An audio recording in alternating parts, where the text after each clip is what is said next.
네, 우리 생활에 큰 영향을 미치는 의원님들 직접 찾아가 만나보는 국회 라이브 시간입니다. 오늘은요, 민주당 4선 중진이시죠. 박홍근 더불어민주당 의원 만나러 왔는데요. 바로 들어가 보겠습니다. 이게 의원님이 별명이 또 이제 당근, 홍근 이 별명이 있으셔서 이렇게 깨알같이 당근 그림까지 확인해 볼 수 있습니다.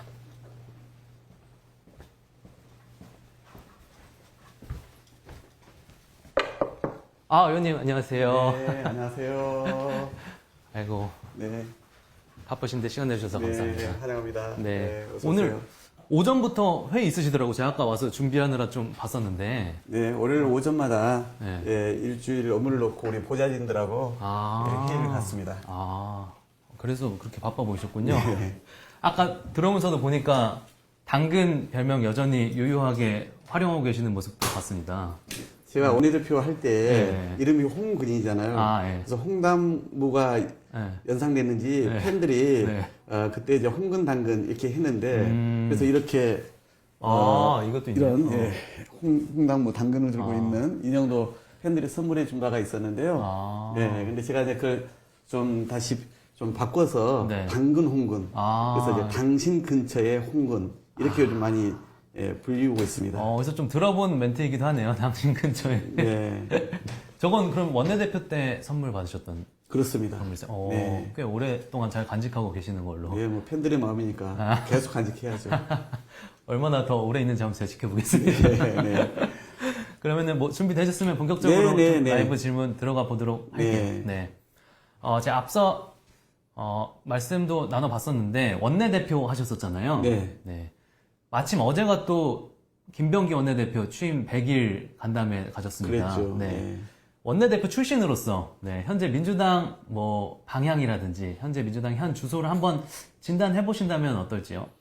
민주당이 지금은 대한민국의 집권 여당 아닙니까? 그렇습니다. 즉 대한민국과 관련된 가장 우선적인 일을 해야 되는 정당인 거죠. 네.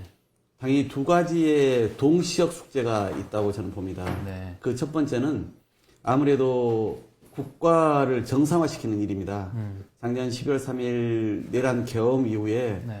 또는 전 정부로 인해서 많이 무너지는 국가 시스템을 바로잡는 일. 네. 그래서 내란을 완전히 종식하는 일이 우선적인 일일 거고요. 이건 아무래도 당이 개혁과 함께 해야 될 일들입니다. 그렇죠.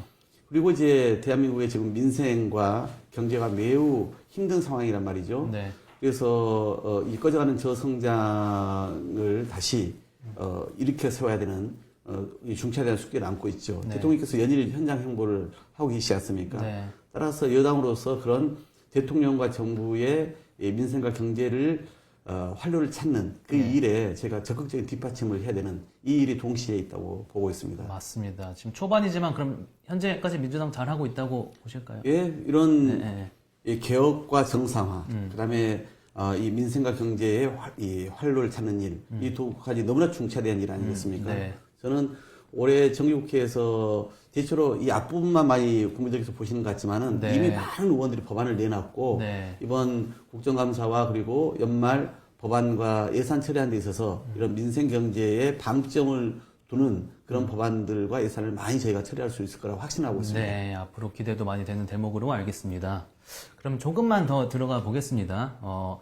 최근 가장 좀 논란이 되고 있는 사안이라고 할 수 있는데 조희대 대법원장의 이른바 비밀회동 의혹이 지금 일파만파 커지고 있습니다. 이게 사실 진실이 쉽게 가려질 것 같지는 않거든요. 의원님께서는 이 사안 자체를 좀 어떻게 보실지요? 저는 달을 가리키는데 그 손가락을 놓고 서로 지금 논란을 벌이는 형국이다라고 오히려 평을 하고 싶습니다. 네. 무슨 얘기냐면 사실 이 논란이 발생하게 된 근저에는 네. 사법부에 대한 국민적 불신인 거거든요. 네. 그리고 그 불신은 사법부가 스스로 만들어낸 것입니다. 네. 알다시피 지난 내란 계엄의 과정에서 보여준 사법부의 모습은 국민에게 너무나 실망을 안겨줬어요. 네. 뭐 가령 이재명 후보에 대한 정말 전례 없는 신속한 파기환송을 결정했다든가 네. 그랬으면 진짜 잘못됐을 경우에는 진짜 나라에 계엄에 이어서 두 번째 엄청난 후폭풍이 일어났을 겁니다. 네. 그걸 아무렇지 않게 결정을 하잖아요. 뿐만 아니라 접대 의혹이 있었던 지기현 판사를 대해서 당장 징계나 이런 조치는 취하기는커녕 오히려 그 재판사가 정말 듣도 보도 못한 법리를 적용해가지고 네. 그래서 내란의 수계를 석방하잖아요. 네. 이런 걸 보면서 왜 이 재판은 늦어지면서 이런 그 재판부에다가 공정한 그런 판결을 기대할 수 있겠냐라고 국민이 되묻고 있지 않습니까? 네. 그러면 스스로 사법부가 이제는 반성하고 사과하고 그래서 뭔가 개선책을 내놔야 될 시기인데 그렇지 않다 보니까 그런 문제가 지금 더 불거지고 있는 것이다라고 보고 있습니다. 정작 문제의 본질을 생각해야 된다. 그렇습니다. 네, 그 정도로 파악하겠습니다. 그렇다면 민주당이 또 요새 좀 드라이브 걸고 있는 것 중에 이제 3개의 특검팀 각각의 재판부를 설치하자. 그래서 이른바 내란 국정농단 전담 재판부로 지금 불리고 있거든요. 이게 현실화된다면 꽤나 그래도 사법부 입장에서 큰 규모의 이 작업이 이루어질 것으로 보여집니다. 의원님께서는 이게 현실화될 가능성 어느 정도라고 좀 보실지요? 이 부분도 사법부에 대한 국민적 신뢰 문제와 직결되어 있습니다. 네. 그래서 현재 직위원 재판부 가지고 도저히 믿지 못하겠다는 거 아닙니까? 네. 그러면 당연히 대법원장을 중심으로 사법부에서 이 재판을 맡고 있는 직위원 판사에 대해서 예를 들어 제책을 하든지 아니면은 뭐 인사 조치를 내리든지 예. 그렇게 해야 될 거 아니겠습니까? 그러니까 그런 게 조치가 취지지 않다 보니까 도저히 이 중요한 사건에 대해서 더 엄정하고 신속하게 하려면은 네. 별도의 재판부가 필요하겠다. 네. 근데 이건 이미 역사상 한 2번 정도의 그런 별도의 재판부가 만들어진 경우가 있습니다. 네. 새로운 조직을 만들지 않은 게 아니라 그래서 저희가 낸 법안에는 현재는 국회 추천을 뺐습니다. 네. 정부를 대표해서는 법무부 장관 측이고 그다음에 이제 법관들과 변협해서 추천하라는 거 아니겠습니까? 네. 뭐 알다시피 현재 대법관 추천에도 변협하고 그리고 법무부 장관이 들어가 있습니다. 이와 같이 법리적으로 이 구성한 데서 저희는 하는 문제가 없다. 위원을 얘기를 하는데 그런 부분을 제가 다 감안해서 구성을 했기 때문에 그런 이 정말 대한민국의 기둥을 송두리째 뽑으려고 했던 이 내란 개헌 사건 등에 대해서는 반드시 그런 아주 신속하고 공정하게 엄정하게 재판할 단위가 필요하다 보고 있는데 다만 그것이 더 명분이 갖게 되는 이유는 재판부가 아까 말씀드린 것처럼 사과와 반성, 그 다음에 직위원 판사에 대한 어떤 제척 네. 이런 것들을 하지 않고 있기 때문에 발생한 거잖아요. 네. 그런 조치가 있지 않은 이상은 이 내란 등 재판부를 별도로 구성하는 것은 피할 수 없는 과제다 이렇게 보고 있습니다. 알겠습니다. 상대당 얘기 한번 좀 해볼게요. 네. 네. 국민의힘이 어제 드디어라고 말한 게 맞나요? 그 6년 만에 대구에서 대규모 장외 투쟁을 벌였습니다. 본인들의 입장에서는 꽤 더 많이 모였다. 뭐 이런 평가도 이루어지고 있는 것 같은데, 앞으로도 이런 관련 공세가 계속 이어질 것 같거든요. 의원님 어떻게 판단하실까요? 제가 듣기로는 지난번 그 세계로교회 손윤보 목사가 주최하는 집회보다 많이 안 모였다는 얘기가 그런가요? 들리던데요. 무슨 얘기냐면 예. 저는 참으로 대한민국의 정치인으로서 건강한 보수가 있기를 진심으로 바랍니다. 네. 그래서 정말 생산적 경쟁을 하는 방향으로 가야 되지 않겠어요. 네. 근데 무너져도 너무 무너졌습니다. 제가 지난번에 MBN 나가서 글러먹었다는 표현을 썼는데요. 이제는 글러먹었다의 수준이 아니라 이미 망한 수준이나 전승을 합니다. 국민 55% 내지 60%가 그래도 국정을 잘하고 있다라고 지금 박수를 치고 있지 않습니까? 예. 최소한 정치를 하는 데 있어서 상식과 공감대는 가져야 되지 않겠어요? 무슨 외딴 섬에선 갈라파고스에 가 있는 그런 집단 같아요. 그러니까 아스팔트 구구들에게 포획돼가지고 계속 그 사람들 앞에서는 큰절을 하면서 자기 내부 정치만 하고 있지 않습니까? 그러니까 대구를 먼저 갔잖아요. 네. 저는 국민의힘이 하루라도 빨리 좀 정신 차렸으면 좋겠어요. 네. 그래서 예를 들어서 모든 정부가 100% 안전한 게 어디 있습니까? 잘못한 것은 야당으로서 따끔하게 지적해야죠. 그러나 국가의 문제, 국민의 삶과 직결된 것에 대해서는 흔쾌히 협조해 줘야 되거든요.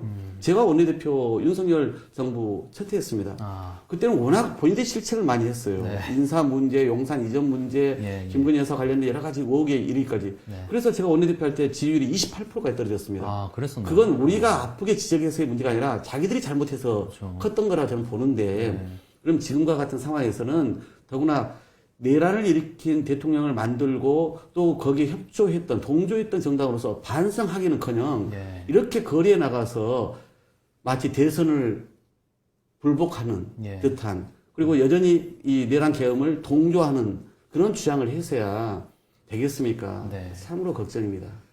알겠습니다. 네.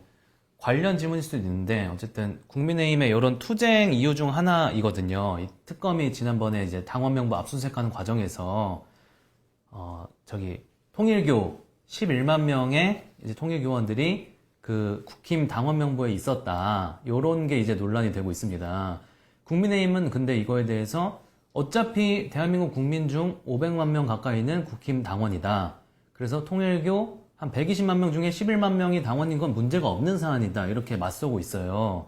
의원님은 어떻게 보실까요? 이 논란에 대해서? 그 말씀을 하신 분야말로 하늘을 손바닥으로 가리고 있다. 정말 억지 논리를 갖다 대는 거 아니겠습니까? 네. 홍준표 전 시장이 정확히 말씀하셨더라고요. 이번에 가입한 분들은 일반 당원들이 아니라 소위 투표권을 가진 책임 당원들입니다. 이것을 서로 섞어서 마치 물타기를 하고 있는 거 아니겠어요? 그리고 통일교와 신천지까지 합하면은 얼마나 많은 그런 당원들이 지금 국민의힘에 들어와 있겠습니까?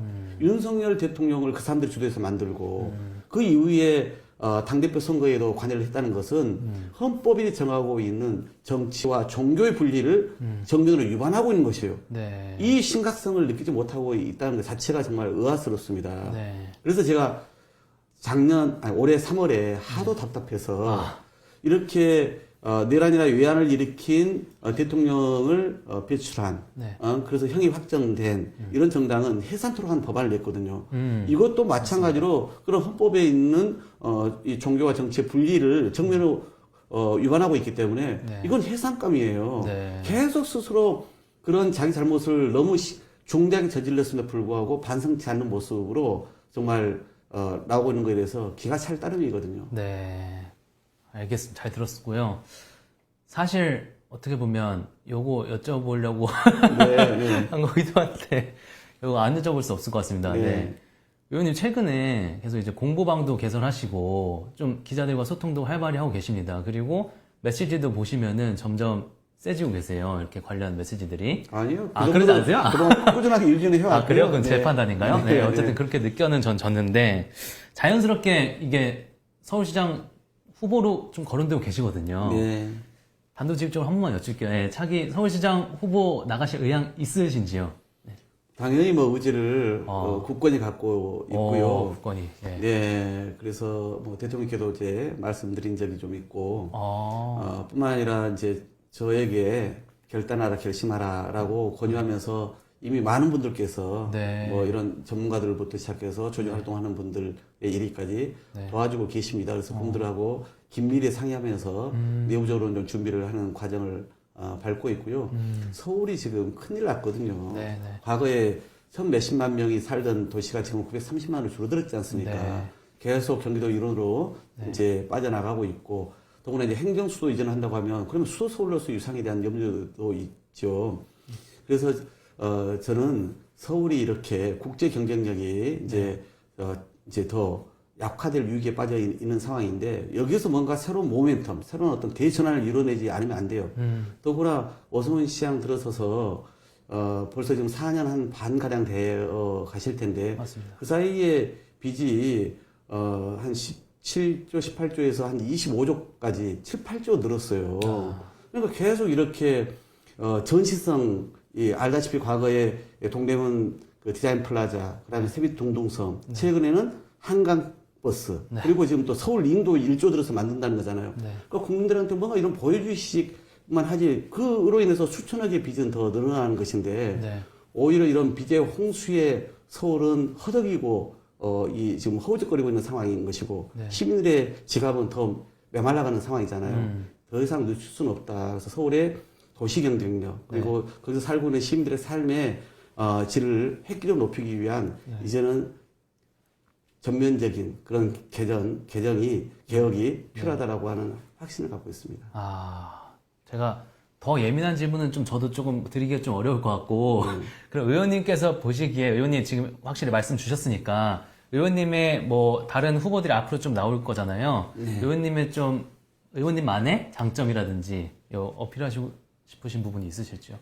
우선 제가 이제 이재명 대통령이 첫 대선 도전할 때 네. 삼선 국회의원 중에 최초로 지지선을 하고 서울제 국회의원 중에서 제일 먼저 공개 지지선을 해서 비서실장을 만들어서 후보를 만들어 드렸잖아요. 네. 그 이후에 원내대표로서 당대표로 호흡을 맞춰왔고 맞습니다. 네. 최근에 이재명 정부 5년에 국정기획을 하는 국정기획 분과장으로서 종합적인 그런 청사진, 설계도를 다 만들어드렸단 네, 말이에요. 다 이재명 사실이죠. 정부의 설계자다. 아. 이 중앙정부와의 호흡이 매우 중요하죠. 아. 뿐만 아니라 제가 서울시장에 대해서는 그 누구보다 잘 알고 있다. 네. 서울의 4선 국회의원을 했고 또 전 시장 때도 역할을 계속 해왔기 때문에 그렇다 생각이 좀 들고요.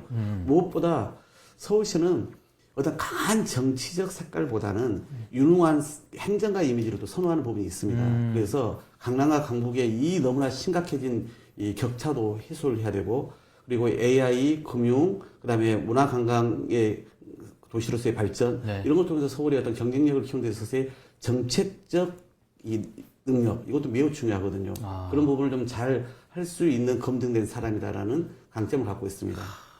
확실한 강점인 것 같습니다. 이 정도면. 네, 감사합니다. 네, 의원님 바쁘신데 말씀 잘 들어갔고요. 네. 앞으로 더 소통할 일이 왠지 많아질 것 같은데. 자주 뵀으면 앞으로도- 좋겠습니다. 네, 앞으로도 네. 저희 잘 부탁드리겠습니다. 네네네. 자, 마지막으로 이렇게 화이팅하는 차원에서 어떻게 뭐 박홍근 화이팅 할까요? 어떻게 그것보다는 아까 네. 기왕 말씀하셨으니까 네. 예, 어떤 식으로? 당근 홍건. 아, 그거 그래서 이거 예, 생각해요. 당신 근처에 예, 박홍건. 홍건. 예, 그러면은- 그래서 당근 외쳐주시면 제가 홍건하겠습니다. 아, 좋습니다. 네, 자, 당근. 홍건. 네, 의원님 말씀 네, 감사했습니다. 고맙습니다. 네, 더불어민주당 박홍근 의원 함께 했습니다. 더 만날 의원 없을 때까지 저희 국회 라이브 계속되니까 많은 관심 부탁드리고요. 지금까지 저는 정태웅이었습니다.